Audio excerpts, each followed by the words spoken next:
నమస్తే. ఇప్పుడు మీరు చూడబోతున్న వీడియో ఖచ్చితంగా మీకు ఉపయోగపడుతుంది, నచ్చుతుంది కూడా.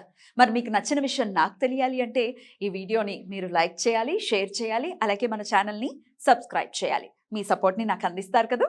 ఓకే. ఇప్పుడు వీడియోని స్టార్ట్ చేద్దాం. నమస్తే. Welcome to our channel. నేను కుప్పా పద్మిని. ప్రస్తుతం మనతో పాటు ప్రముఖ ఆధ్యాత్మికవేత్త, ప్రముఖ న్యూమరాలజిస్ట్ లక్ష్మీ నరసింహస్వామి ఉపాసకురాలు శ్రీమతి స్రవంతి గారు మనతో పాటు ఉన్నారు. మాట్లాడదాం. నమస్తే అక్క.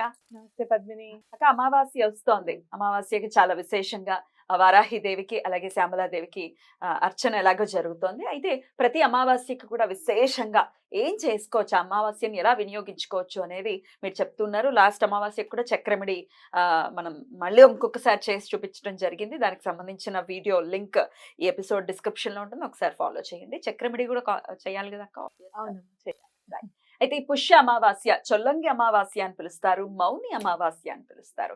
చాలా విశేషంగా శుక్రవారం వస్తోంది.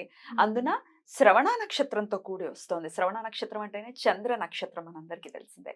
చంద్రుడి వల్లే కదా అమావాస్య ఏర్పడేది. చంద్రుడు పౌర్ణమి, చంద్రుడు ఆయన గమనం రీత్యానే జరుపుకుంటాం. సో ఇన్ని విశేషాలతో వస్తోంది కాబట్టి చెప్పండి అక్క, ఈ అమావాస్యని ఎలా వినియోగించుకోవచ్చు? శుక్రవారం అమావాస్య వస్తే చాలా మంచిది, లక్ష్మీప్రదం. చాలా బాగా, చాలా రోజుల తర్వాత వచ్చింది శుక్రవారం నాడు అమావాస్య, నిజంగా చెప్పాలి అని అంటే. కాబట్టి అందరూ కూడా ఏం చేస్తారు అని అంటే, ఫస్ట్ సూర్యుడికి అర్ఘ్యం ఇవ్వాలి కంపల్సరీగా. ఈరోజు పొద్దున్న లేస్తూనే మనం సూర్యుడికి అర్ఘ్యం ఇవ్వాలి. అలాగే పుష్యమాసం దేనికి మనం సంకేతంగా చెప్పుకున్నాము? శని భగవానుడికి సంకేతంగా చెప్పుకున్నాం. ఆయనకి ఏమి ఇష్టం? ధర్మ కార్యక్రమాలు చేయడం అంటే ఇష్టం. అలాగే పూజ చేసుకోవడం అంటే చాలా ఇష్టం. మనం ఎలాగో పూజ చేసుకుంటాం కాబట్టి ఎవరికైనా నువ్వులు అనేవి దానం చేయండి. నల్ల నువ్వులు కనుక బ్రాహ్మడికి కానీ ఎవరికైనా, మీకు ఎవరికి దానం చేయాలనిపిస్తే వాళ్ళకి ఇవ్వండి. సాధారణంగా మనం ఎవరైనా కానీ దినుసులు కానీ ఏవైనా దానం చేయాలనుకున్నప్పుడు గుడికి వెళ్ళి బ్రాహ్మణుడికి దానం చేస్తాం. దానం చేసేటప్పుడు తప్పకుండా దక్షిణ పెట్టడం కూడా చాలా కంపల్సరీ. నల్ల నువ్వులు దానం చేయండి ఆ రోజు, చాలా మంచిది. లేదు అనుకుంటే గనక నల్ల చెప్పులు, లేకపోతే నల్ల దుప్పటి, ఇట్లా నలుపుకి సంబంధించినవి ఏవైనా కూడా దానం చేస్తే రాహు మనకి కలిసొస్తాడు చాలా అమావాస్య రోజు. ఓకే. కాబట్టి శుక్రవారం అమావాస్య వచ్చింది కాబట్టి మీకు ఆర్థిక ఇబ్బందులు కూడా తొలగిపోతాయి అన్నమాట, నల్లటివి ఏమైనా గనక దానం చేస్తే.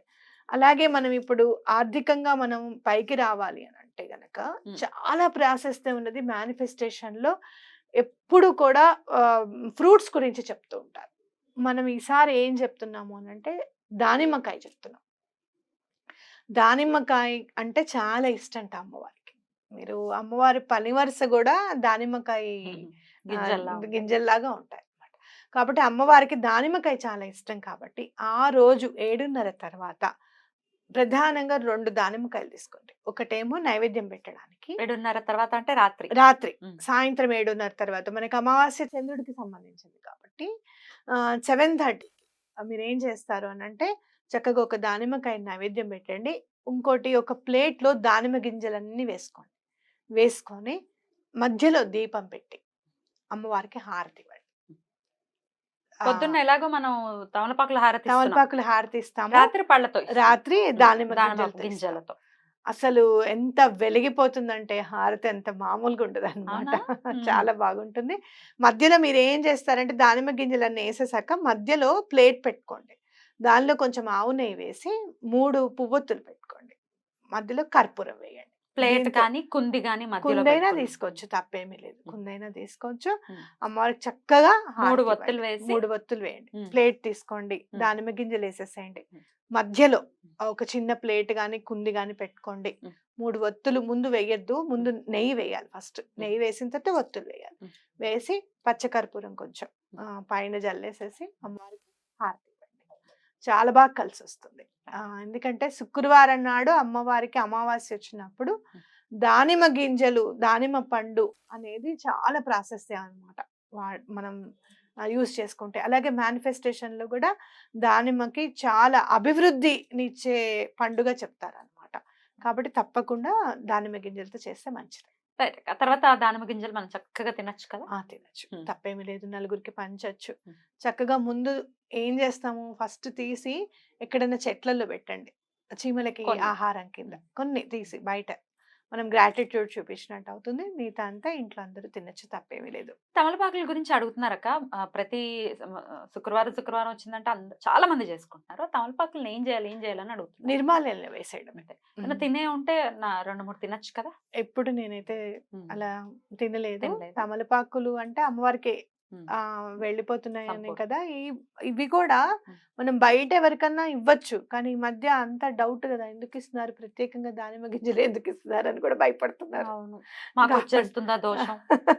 కాబట్టి అలాంటి ఫీల్ అవుతున్నారు కాబట్టి ఇంట్లో తినండి, పిల్లలకి ఇవ్వండి అని చెప్తున్నాననమాట. ఆ అది. తమలపాకులు మాత్రం నిర్మాల్యంలో. తమలపాకులు అంత వేడికి కమిలిపోతాయి హ్మ్. అవి. హ్మ్. అవి అమ్మవారు స్వీకరించినట్టే. హ్మ్. తమలపాకుల హారతి మాత్రం చాలా అత్యుత్ అసలు అమ్మవారు తీసేసుకున్నారు అన్నదానికి నిదర్శనాలు ఎన్నో ఉంటాయి అసలు. హ్మ్.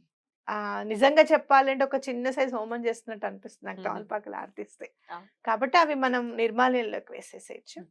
పండ్లు కాబట్టి మనం పండు పడేయం ఎప్పుడు గూడా. హ్మ్. అవునా కాదా? ఆ! ఉపయోగించుకుంటాం. ఆ! కాబట్టి తప్పకుండా ఎటువంటి పరిస్థితుల్లోను ఇంట్లో అందరూ బయట ఎవరన్నా, మీ వాళ్ళెవరన్నా మీరు ప్రసాదం ఇస్తే చక్కగా నమ్మకంతో తినే వాళ్ళకి ఇవ్వండి తప్పకుండా. హ్మ్. అది. ఓకే. అలాగే రాత్రి చక్రమిడి కూడా చేసుకోవాలి. చక్రమిడి చాలా పనిచేస్తుంది. ఎవరైనా స్టార్ట్ చేయాలనుకున్న వాళ్ళు, కొత్తగా స్టార్ట్ చేయాలనుకున్న వాళ్ళు గూడా ఈ అమావాస్య నాడు తప్పకుండా చేయండి. ఇంకేం చదవమంటారక్క ఆ రోజు? మనకి కనకదార స్తోత్రం హ్మ్. చాలా కలిసొస్తుంది చదువుకుంటే. హ్మ్. అలాగే వెంకటేశ్వర స్వామిది గూడా వజ్రకవచం చదువుకోండి. ఎందుకంటే శుక్రవారము స్వామివారికి అభిషేకం చేస్తారు గదా! చాలా ఇంపార్టెంట్‌గా తీసుకొని చేస్తారు. శుక్రవారం నాడే చేస్తారు స్వామివారికి అభిషేకం. కాబట్టి వెంకటేశ్వర స్వామి వజ్రకవచము. అలాగే మనకి శుక్రవారం అమావాస్య అనంటే ఆ రోజు కళలు గూడా చాలా శక్తివంతంగా ఉంటాయి. కాబట్టి దత్తాత్రేయ స్వామి వారి శ్రీపాద శ్రీవల్లభులది, నృసింహ సరస్వతి కవచం మీకు ఏది చదువుకోవాలనిపిస్తే చక్కగా టైంని బట్టి చక్కగా చదువుకోండి. ప్రత్యేకంగా అయితే మాత్రం కనకదార స్తోత్రం, మహాలక్ష్మి అష్టకం చదువుకుంటే చాలా మంచిది. రైట్. రైట్. అద్భుతం అక్క. డెఫినిట్‌గా ఈ శుక్రవారం అమావాస్య రావటం అనేది డెఫినిట్‌గా దీపావళి అమావాస్యకి వింటూ ఉంటాం. ఎంతైతే పవర్ ఉంటుందో శుక్రవారం అమావాస్య వచ్చినా అంతే పవర్ ఉంటుంది. అవును. అమ్మవారికి అంతే ప్రీతికరమైనటువంటి రోజు కాబట్టి ఎందుకో భయపడుతూ ఉంటారు అమావాస్య అని. అయితే శుక్రవారం అమావాస్య వస్తే మేనిఫెస్టేషన్‌కి చాలా ఈజీ. మరి ఎలా తొందరగా చేసుకోమంటారు? అయిపోతాయి పనులు. హ్మ్. ఏదన్నా మీరు ఎక్కడన్నా ఆ రోజు ఏదైనా యూనివర్స్‌కి చెప్పడం, మాకు ఈ పని అయ్యేటట్టుగా చూడమని చెప్పి మీ ఎదురుగుండానే అమ్మవారు ఉన్నారనుకోండి. ప్రకృతి మాత మీ దగ్గర ఉంది అని అనుకోవడము, ఎదురుగుండా మాకు ఈ పని అయ్యేటట్టుగా ఎటువంటి పరిస్థితుల్లో చేయమని అనుకోవడము. అలాగే చక్రమిడి చేసేటప్పుడు కూడా మేనిఫెస్టేషన్ తెలుసు కదా! 2 చేతుల్లోనూ దండం పెట్టుకొని ఇట్లా పెట్టుకొని 2 చేతులు దండం పెట్టి ఎటువంటి పరిస్థితుల్లోనూ మీరు ఎంత రావాలనుకుంటున్నారో ఈ నెల అంతా వచ్చేటట్టుగా చూడమని చెప్పి దండం పెట్టడం అనేది చాలా ఇంపార్టెంట్. ఎట్లాంటి మేనిఫెస్టేషన్‌లో ఏ కోరికైనా అది పెళ్ళవ్వచ్చు, పిల్లలవ్వచ్చు, ఆర్థికం అవ్వచ్చు, ఆరోగ్యం అవ్వచ్చు. అంతేనా అక్క? అవును. ఏదైనా పిల్లలకైతే ఆర్థికానికి, పిల్లలు పుట్టడానికి దానిమ్మకాయతో మేనిఫెస్టేషన్ మామూలుగా ఉండదు హ్మ్. అసలు. హ్మ్. హ్మ్. ఇమ్మీడియేట్‌గా అయ్యి తీరాల్సిందే. హ్మ్. ఎటువంటి పరిస్థితుల్లోను. మీకు దానిమ్మలో గింజలు ఎలా వస్తాయనేది తెలీదు మనకి. అలానే వచ్చేస్తాయి గదా! అలానే మీకు డబ్బులు సమకూరుతాయి. రైట్. అలాగే కన్సీవ్ అవ్వడానికి అవకాశం ఉంటుంది పిల్లలు కావాలనుకునే వాళ్ళు. కాబట్టి దానిమ్మకాయకి మేనిఫెస్టేషన్ మెథడ్ చాలా బాగా కలిసొస్తుంది దానిమ్మకాయతో. బ్యూటిఫుల్ అక్క. చాలా బ్యూటిఫుల్‌గా ఎక్స్‌ప్లెయిన్ చేశారు. డెఫినిట్‌గా ఈ శుక్రవారం అమావాస్యను అందులో పుష్యమాసంలో వచ్చిన ఈ అమావాస్యను ప్రతి ఒక్కరూ కూడా వినియోగించుకుని మరునాడే మాఘమాసం మొదలు కాబోతోంది. ఒక నూతన ఉత్తేజంతో మనం స్టార్ట్ చేద్దాం అద్భుతమైనటువంటి మాసాన్ని. రైట్ అక్క. అలాగే ఈ అమావాస్య రోజు పొద్దున్న శ్యామలాదేవికి అలాగే సాయంత్రం వారాహిదేవికి విశేషంగా అర్చన జరుగుతుంది. ప్రతి అమావాస్యకి మీ అందరికీ తెలిసిందే. మరి అందులో పాలుపంచుకోవాలి అనుకుంటే కింద ఈ కనిపిస్తున్న ఈ 10 రోజులు అంటే 11 హోమాలు జరుగుతాయి. అవును. అంతే కదా అక్క? రైట్ అక్క. Thank you so very much. నమస్తే అక్క. నమస్తే.